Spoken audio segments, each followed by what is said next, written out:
अजित पवार आता सेना भाजपला नकोसे झालेत का? अजित पवारांना महायुतीतून बाजूला सारण्यासाठी सेना भाजपची रणनीती आकार घेते का? अजित पवार महायुतीतून बाहेर पडणार अशा चर्चा काही दिवसांपूर्वी सुरू होत्या. आता मात्र पवारांनी महायुतीतून बाहेर पडावं म्हणून भाजप व शिवसेनेकडूनच जाणीवपूर्वक प्रयत्न सुरू आहेत अशा चर्चा सध्या सुरू आहेत. अजित पवार स्वतः बाहेर पडू पाहतायत की त्यांना बाहेर काढण्यासाठी सेना भाजपच प्रयत्न करतंय? या चर्चांमागे नेमकं काय दडलंय हे आज आपण जाणून घेऊयात. नमस्कार, द पॉलिटिक्सच्या टॉकिंग पॉइंटमध्ये तुमचं स्वागत.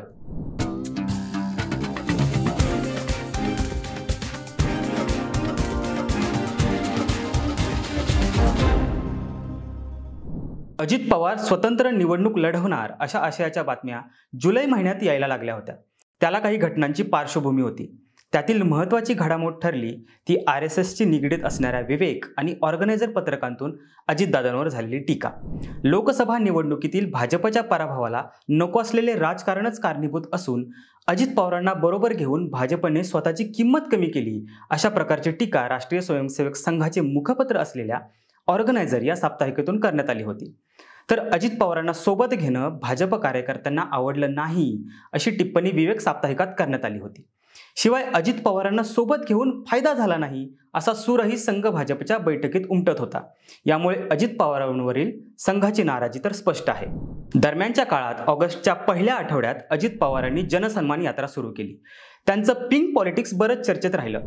महिला मतदारांना आकृष्ट करण्यासाठी अजित पवारांनी गुलाबी राजकारणाची सुरुवात केली असली तर अजित पवार स्वबळावर लढण्याची तयारी करतात की काय असा संदेश या ब्रँडिंगमधून दिला जातोय अशी राजकीय वर्तुळात चर्चा होती. काहीच आठवड्यांनी महाराष्ट्रात महायुती सरकारने लाडकी बहीण योजनेची घोषणा केली. महिलांच्या खात्यात थेट पैसे जमा करणारी ही योजना अल्पावधीतच लोकप्रिय झाली. त्यानंतर मात्र सुरू झाली या योजनेच्या श्रेयवादावरून रस्सीखेच. मुख्यमंत्री एकनाथ शिंदे, उपमुख्यमंत्री देवेंद्र फडणवीस आणि अजित पवार यांच्या गटांमध्ये श्रेयवादाची लढाई सुरू झाली. अजित पवार गटाने फक्त अजितदादांचेच फोटो वापरत लाडकी बहीणच्या जाहिरातीतून मुख्यमंत्री शब्द वगळून दादांचा वादा अशी टॅगलाईन वापरली. शिवाय जाहिरातीत अजित पवारांची लाडकी बहीण योजना असा उल्लेखही करण्यात आला होता. यावरून एकनाथ शिंदे यांच्या गटाने नाराजी व्यक्त केली होती. त्यामुळे लाडकी बहीण योजनेच्या श्रेयवादावरून महायुतीत सुरू असलेली कुरघोडीचं राजकारण महाराष्ट्राने पाहिलं. या सगळ्यात मात्र अजितदादांचं ब्रँडिंग बरंच गाजलं एवढं मात्र नक्की. यावर मटाचे विशेष प्रतिनिधी प्रशांत आहेर यांनी द पॉलिटिक्सला दिलेल्या मुलाखतीत बोलताना ते काय म्हणाले हे आपण ऐकू. योजना आज जाहीर होणार हे माहीत होतं. योजना मुख्यमंत्र्यांच्या नावाने होती. योजना जाहीर झाल्या महाराष्ट्रभर मुख्यमंत्र्यांकडून कॅम्पेन झाली. तितका कोणालाही वेळ दिलेला नाही त्यांनी. ना उपमुख्यमंत्र्यांना अजित पवारांना वेळ दिला. त्यांनी योजना इंट्रोड्यूस केल्या.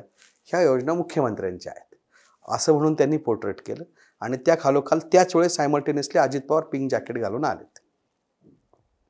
त्यानंतर अजित पवारांनी पिंक हा कलर साधारण महिलांच्या जवळ जाणारा कलर आहे किंवा त्यांना आवडणारा कलर आहे असंही मला एक शक्यता आहे माझी. मी असा दावा नाही करत आहे की हे असंच आहे. परंतु ह्या सगळ्या योजना आणि अजित पवारांचा बदलता चेहरा, अजित पवारांचा सॉफ्टनेस, ॲग्रेसिव्हनेसकडून अजित पवार एक सॉफ्ट होत आहेत. कुठंतरी ओव्हरऑल त्यांचा बहिणीबरोबर झालेला संघर्ष आहे.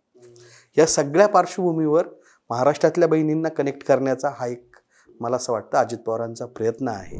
याशिवाय शरद पवारांनी एकनाथ शिंदेंची भेट घेतल्यानंतर अजित पवारांविरोधात राजकारण शिजतंय का अशी ही चर्चा सुरू होती. यावर भाष्य करताना दैनिक सकाळच्या सहयोगी संपादक मृणालिनी नानिवडेकर म्हणाल्या, स्वतःच्या पूर्ण होऊ न शकलेल्या अजितदादांच्या महत्वाकांक्षा आणि शिंदेंची मुख्यमंत्री पदापर्यंत गेलेली मजल हा अजित पवार आणि एकनाथ शिंदे यांच्या संबंधातील ताणाचा भाग आहे. सध्या अजित पवार महायुतीतून बाहेर पडणार किंबहुना त्यांच्यावर महायुतीतून बाहेर पडण्यासाठी दबाव आणला जातोय असं वातावरण दिसतंय. असं कोणत्या मुद्द्यांवर म्हणता येईल ते आपण पाहू. मुद्दा पहिला, शिंदेंच्या शिवसेनेने अजित पवारांचे आमदार असलेल्या जागी प्रभारी आणि निरीक्षक नेमणे. मुख्यमंत्री एकनाथ शिंदे आणि उपमुख्यमंत्री अजित पवार यांच्यातील राजकीय संघर्षावर भाष्य करताना दैनिक सकाळच्या सहयोगी संपादक मृणालिनी नानिवडेकर म्हणतात, अजित पवार आणि एकनाथ शिंदे हे एकमेकांचे स्पर्धक आहेत. दोघांनीही मोठे प्रादेशिक पक्ष फोडून स्वतःचं नेतृत्व स्थापन करण्याचा प्रयत्न केलाय आणि ते भाजपच्या मदतीने सत्तेत सहभागी झालेत. त्यामुळे मोदी आणि शहा यांच्या सर्वात जवळ कोण यावरूनही दोघांत सत्ता स्पर्धा सुरू झाली असावी. मुद्दा दुसरा, भाजप शिवसेना नेत्यांची वादग्रस्त वक्तव्ये. शिंदे गटाचे आमदार संजय गायकवाड व भाजपचे राज्यसभेतील खासदार अनिल बोंडे यांनी लोकसभा विरोधी पक्षनेते आणि काँग्रेस नेते राहुल गांधी यांच्या संदर्भात केलेली आक्षेपार्ह विधाने. या आक्षेपार्ह विधानांवर खुद्द अजित पवारांनीच तीव्र नाराजी व्यक्त केली होती. तसेच हिंदुत्वाचा मुद्दा घेऊन भाजप आमदार नितेश राणे यांनी अलीकडेच मुस्लिमांबाबत आक्षेपार्ह टिप्पणी केली होती. या वक्तव्यावर उपमुख्यमंत्री अजित पवार आणि राष्ट्रवादीचे प्रदेशाध्यक्ष सुनील तटकरे यांनी जाहीर आक्षेप नोंदविला होता. त्यांनी थेट दिल्लीतील भाजपच्या नेतृत्वाकडे तक्रार करण्याचा इशाराही दिला होता. मात्र नितेश राणे ही हिंदुत्वाचं काम करत आहेत असं म्हणत देवेंद्र फडणवीस यांनी नितेश राणे यांची पाठराखण केली होती. पण अजित पवारांना महायुतीतून बाहेर पडण्यासाठी दबाव आहे असं कशावरून म्हणता येईल? एक अंदाज असाही लावता येईल की भाजप शिवसेनेच्या नेत्यांकडून वादग्रस्त वक्तव्यांची मालिका सुरूच आहे. महायुतीतील भाजप आणि शिवसेना हे दोन्ही पक्ष हिंदुत्वाचा पुरस्कार करतात. त्यामुळे भाजप व शिंदे गटाचा कट्टर हिंदुत्ववादी पवित्रा पुढे आणत अजित पवार गटाची कोंडी करण्याची भाजप शिवसेनेची ही रणनीती असावी असंही आपण म्हणू शकतो. आता अजित पवार महायुतीतून बाहेर पडले तर भाजप शिवसेनेला काय फायदा आहे? अजित पवार महायुतीतून बाहेर पडले तर साहजिकच भाजप आणि शिवसेनेच्या जागा वाटपाचा प्रश्न सोपा होईल. एकनाथ शिंदे 100 जागांची मागणी भाजपकडे करू शकतात. त्यामुळे जास्तीत जास्त जागा लढवण्याची संधी शिवसेनेला मिळू शकते. तसंच अजित पवार सोबत नसल्यामुळे एक परिपूर्ण हिंदुत्ववादी युती म्हणून प्रचार करणं भाजप शिवसेनेला शक्य होईल. RSS आणि इतर हिंदुत्ववादी संघटनांची नाराजीही यामुळे दूर होईल हेही नक्की. तर अजित पवारांना महायुती सोडणं फायदेशीर ठरेल का ते आता आपण पाहूयात. अजितदादा महायुतीत राहिले तर साहजिकच त्यांना कमी जागांवर निवडणूक लढवावी लागणार आहे. अजित पवारांचे सध्या 40 आमदार आहेत. जर अजित पवार महायुतीतून बाहेर पडले तर ते सुमारे 60 ते 70 जागांवर आपला तगडा उमेदवार उभा करू शकतात असा अंदाज वर्तवला जातोय. विधानसभा निवडणुकीमध्ये किमान 10 ते 20 आमदार जरी निवडून आले तरी अजित पवारांची बार्गेनिंग पॉवर आपोआपच वाढेल.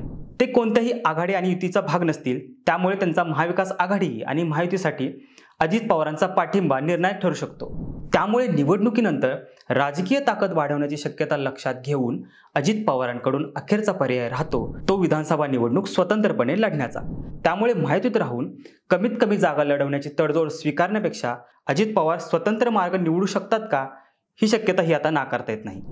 अजित पवारांचं भविष्यातील राजकारण कसं असेल असं तुम्हाला वाटतं? आम्हाला कमेंट बॉक्समध्ये नक्की कळवा. आणि द पॉलिटिक्सला लाईक करा, शेअर करा आणि सबस्क्राईब करा. धन्यवाद.